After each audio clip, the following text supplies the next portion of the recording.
Je crois que beaucoup de pilotes qui avaient tendance à dénigrer l'importance de la contamination de la surface par la glace se rendent maintenant compte que même la moindre contamination peut créer un danger inhérent au moment du décollage, vu son effet imprévisible sur la portance. C'est pour cela que la seule attitude acceptable au point de vue sécurité est d'adopter une politique de non-décollage sans dégivrage s'il y a la moindre possibilité de contamination de la surface par la glace.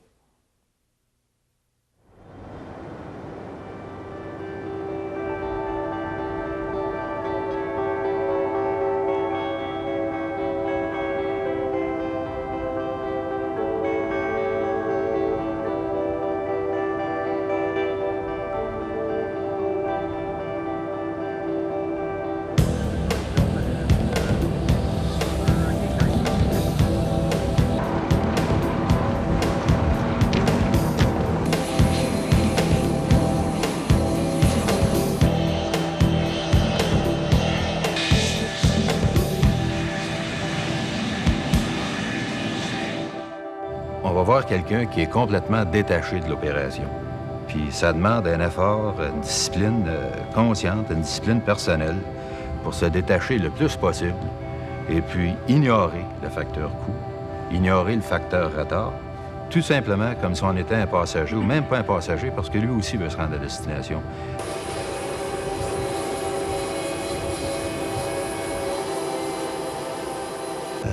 C'est pas facile. Qu'est-ce que tu veux, il pleut, c'est l'enfer. T'es pressé par un paquet de facteurs, hein? Y compris celui des coûts. Alors tout ça mis en conjoncture, le pilote, il a évidemment une décision à prendre, mais des fois, c'est pas facile. Si le gars, par malheur, le soir avant, il s'est chicané avec sa femme, puis le matin, il y a eu une contravention, et puis en arrivant au bureau, il s'est chicané avec son boss, on peut tous subir les conséquences dans la journée, puis c'est un prix cher à payer.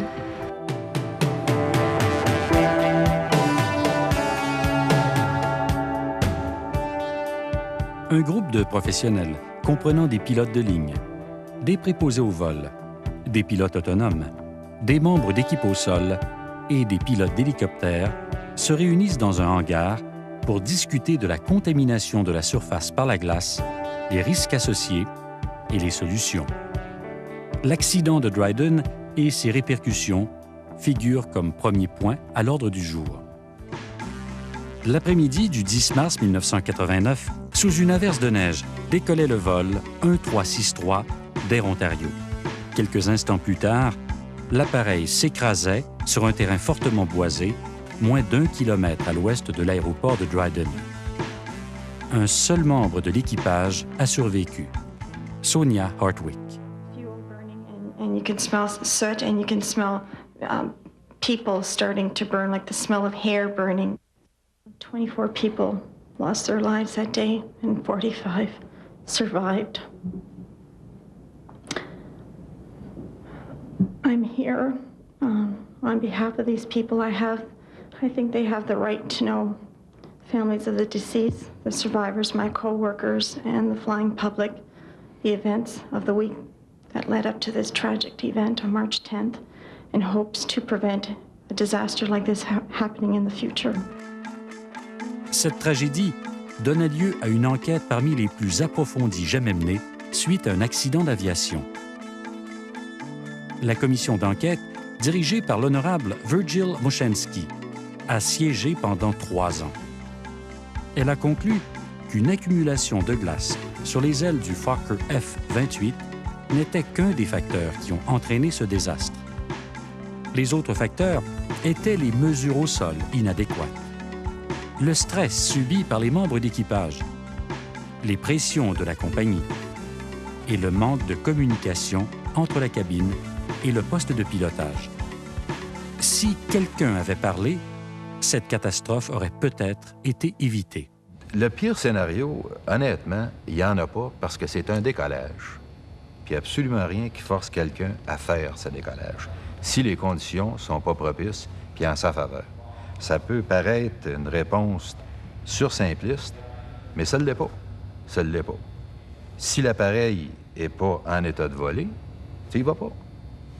Quand il y a une condition météorologique exécrable, l'hiver, l'opérateur doit être en mesure de constater que les coûts vont être plus élevés, les retards, le dégivrage.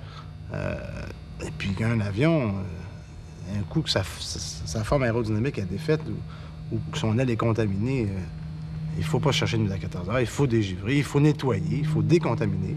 C'est pas une pratique courante pour les membres d'équipage d'aller à l'extérieur faire une inspection visuelle de l'avion, quoique ça devait être fait, là, parce que souvent on suit la ligne, tout le monde décolle, personne ne regarde les ailes, on s'imagine que tout va bien, mais effectivement, il faudrait une bonne inspection visuelle avant le décollage. C'est la seule manière de s'assurer que l'avion est en condition pour voler.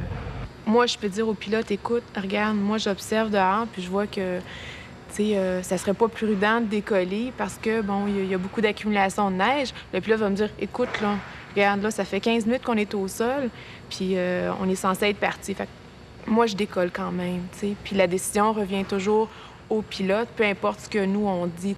Environ 85 de tous les accidents d'aviation peuvent être attribués à des erreurs humaines. Plusieurs de ces accidents pourraient être évités si les préposés à la cabine et les membres de l'équipage de vol communiquaient davantage entre eux.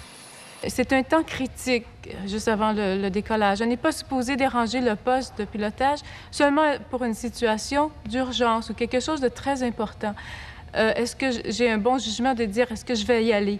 Je ne prends jamais la chance. S'il y a quelque chose qui m'ennuie, qui m'inquiète, je vais le communiquer au pilote. Il n'y aura pas le temps de faire une grande discussion avec moi. Il va dire merci beaucoup. Je serais complètement idiot de ne pas accepter les commentaires de qui que ce soit.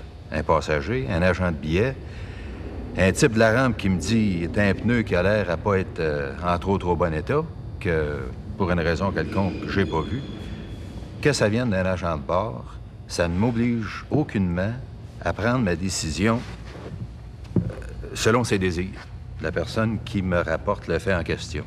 Mais par contre, je serais déplacé de ne pas bénéficier de ce renseignement-là pour m'aider à composer ma décision.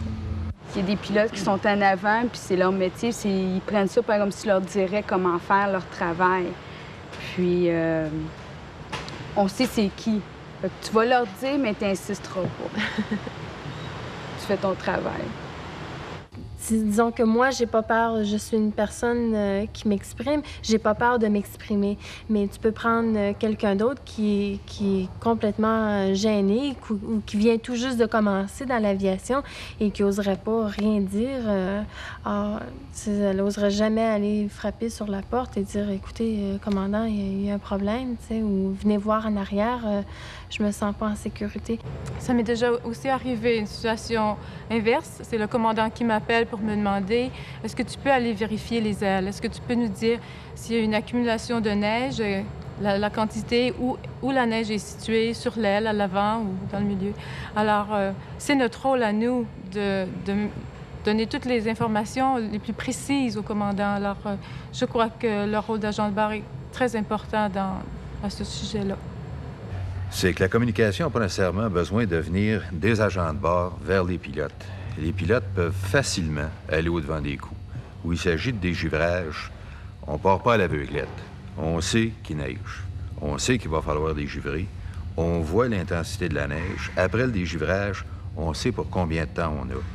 Toutes ces choses-là peuvent être facilement communiquées aux agents de bord avant de se mettre en route vers la piste de décollage.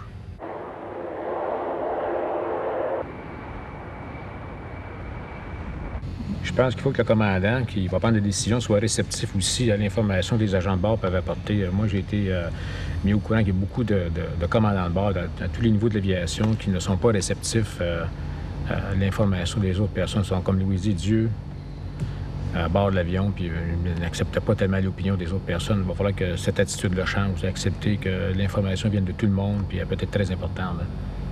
On s'est aperçu que le manuel des pilotes et notre manuel n'étaient pas identiques. Les procédures, on découvre ça. Là. Fait que ces genres de choses-là, ça commence à bouger. Et moi, je dis que c'est des échanges comme ça entre le poste de pilotage et nous qui va nous rapprocher, être sur la même longueur d'onde, et ça va améliorer la situation.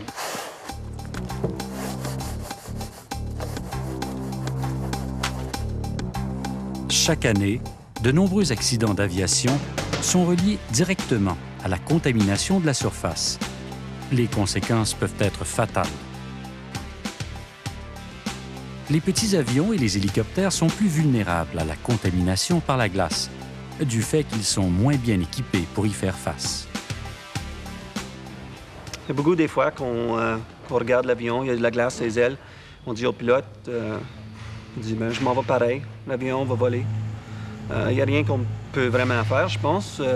On ne peut pas l'attacher puis le mettre à terre, mettre dans un coin puis dire tu vas attendre que dans la glace est parti. C'est à lui sa décision. Je crois que quand même, j'essaie de me mettre un peu dans les peaux, surtout des opérateurs des avions légers, un peu plus, là.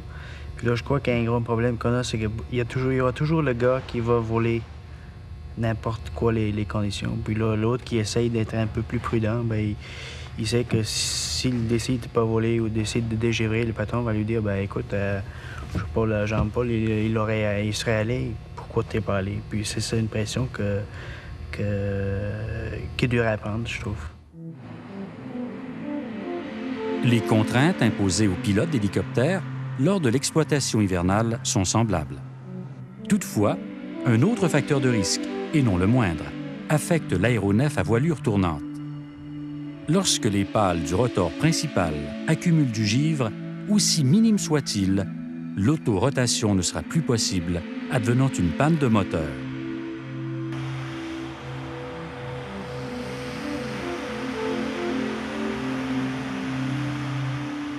Il y a 25 ans passés, il me disait le capitaine is God on board. Je crois en Dieu, mais je crois au capitaine lorsque je sais que sa vie est en jeu. Lui, il ne veut pas mourir, il aime son travail, il aime la vie, moi aussi. Alors, je crois en leur formation. Je crois que les compagnies travaillent très fort en ce moment pour encore développer de l'entraînement et qu'on le fasse ensemble, peut-être pas toutes les années, mais toutes les 2-3 ans qu'on se réunisse et puis qu'on compare et qu'on fasse des cours de pratique, ça va améliorer la situation. C'est des vies qu'on joue. Moi, quand je pars tous les matins, je vais-tu revoir mon petit bébé à la maison? La réponse reste dans la décision de quelqu'un. Puis je trouve que c'est une grosse responsabilité de dire que c'est lui ou elle qui prend la décision. Ça implique beaucoup de vie. On peut aller plus loin et dire qu'à l'état d'esprit de n'importe quel individu qui est ici, d'un côté ou de l'autre de la table, tu peux avoir toutes sortes de choses. Tu te dois, quand tu vas travailler, d'avoir l'esprit dégagé, d'être détaché, d'être objectif, cartésien. Mais on ne l'est pas, on est tous humains. On a tous des préoccupations, puis des fois, ça nous cause peut-être de ne pas donner 100% de notre jugement, de notre attention au travail. C'est pas de la foutaise, c'est tout simplement le côté humain d'un pilote ou de n'importe qui est impliqué dans quelque poursuite que ce soit.